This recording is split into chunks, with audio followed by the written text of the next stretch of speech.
Okay, setup untuk hari Isnin 19 hari bulan 1. Alright? Alright, so simple. Korang pergi kepada H4. Dekat sini, H4. Apa yang korang perlu buat adalah markingkan saja zone resistance dekat atas ni. Okay, macam saya merahkan. Saya tahu ini H4 punya zone. Dekat sini kalau korang tengok, sini ada satu zone dekat sini. Dia break zone dekat sini. Dan kemudian sini ada lagi satu zone. Nampak dekat sini. Dan juga kalau korang nak tandakan lagi next, kalau dia boleh pergi, dia akan pergi dekat sini. This is H4. Turun kepada 1 hour. So nampak dekat sini 1 hour. So 1 hour dekat sini, kalau korang nampak to the left, dekat sini, sini ada sell engulfing. Just markingkan saja dekat sini. Saya birukan supaya saya tahu ini 1 hour punya.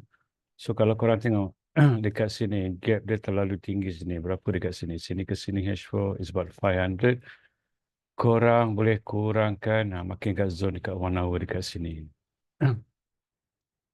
Okay. So game plan kita adalah zone to zone. Zone to zone. So dekat 1 hour, dekat M15 dekat sini, turun kepada M15. So it's a zone to zone. Kalau price berada masuk dalam zone, baru kita nak buy ataupun nak entry. Okay, ikut masing-masing punya predictions.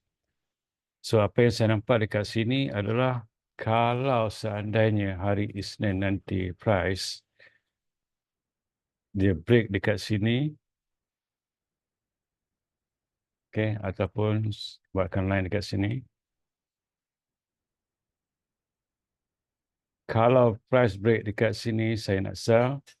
Kalau price break dekat sini, dia pull back, saya nak buy. Okay, sekejap saya. Okay, hijau ni buy. Yang di sini kita merahkan untuk sell. Bermaksud kalau dia break dekat sini, atas ni,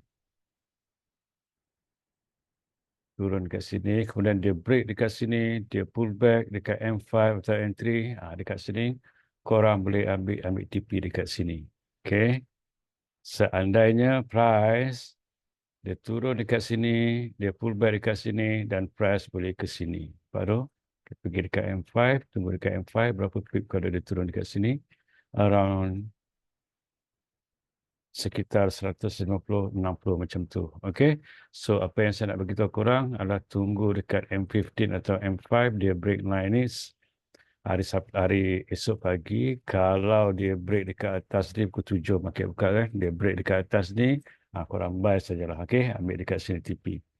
Seandainya kalau dia break dekat sini, dia pull back sikit dekat sini, ada breakout sell, korang sell ajalah. Alright. Itu saja yang saya nak share dengan korang. Semoga bermanfaat. I'll see you and I'll see you. Assalamualaikum.